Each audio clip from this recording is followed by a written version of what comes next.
I'm Craig Rawlings and I work for the Forest Business Network based here in Missoula, Montana. I've been living and working in the western Montana area for the past 40 years, primarily in the forest products industry.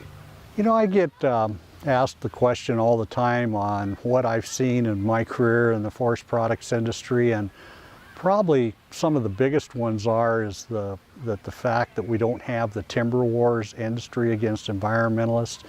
We see more of a collaborative effort to try and solve the issues regarding federal timberlands. There seems to be a new term out there as far as the environment I work in, and that's forest restoration. And what it really boils down or means to me is that we're all working on trying to get our timberlands, forest lands, and back into a more natural state. I look at forest restoration, particularly in this area in western Montana and the southwestern crown of the continent collaborative, is kind of a change in forest management overall. Instead of looking at very intense prescribed forestry activities like clear cuts, we're looking at more of going in and restoring the forest again back to its more natural state by doing thinning, road decommissioning, whatever it takes to actually get it back to that natural state.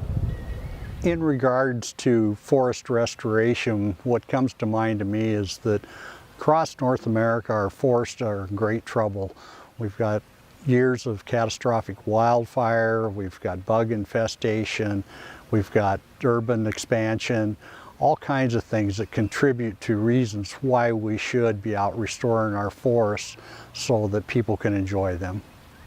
I think the southwestern crown has achieved its goals because it's brought so many diverse groups together to work on forest health issues. And I think what's important to me is there's so much done on the ground. It's not that we're studying things to death or researching things to death. We're actually going out and doing projects on the ground. Kind of continued on talking about the southwestern crown of the continent project and the CFLRP. I was probably the most surprising out of all the events that happened that there was actually groups that were opposed to it and filed suit in court against one of the projects, Colt Summit specifically.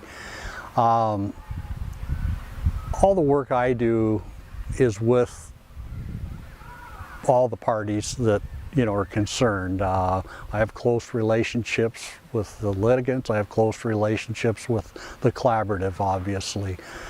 I guess when I think about it though, as if I were ever in charge of the world for a day, I'd be advocating that these sides come together and take a look at Colt Summit as an opportunity, not a problem that has to be dealt with in the courts, and that both sides use it as a demonstration projects to maybe kind of test out their views and the things that bother them about these types of collaborative projects.